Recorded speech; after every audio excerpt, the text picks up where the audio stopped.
সফর অবস্থায় মসজিদে জামাতে সালাত আদায় করা উত্তম।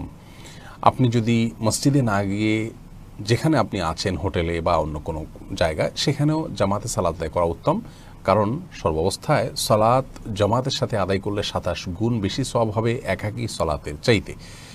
তবে মূল জিজ্ঞাসার বিষয় হয়তো আপনার এই জায়গাটাতে যে মসজিদে ইমাম সাহেব তো স্থানীয়, সেই হিসাবে তিনি 4 রাকাত সালাত আদায় করবেন জোহর আসর এবং এশায়, অথচ একজন মুসাফিরের জন্য এই নামাজগুলো 2 রাকাত করে পড়া আবশ্যক হয়।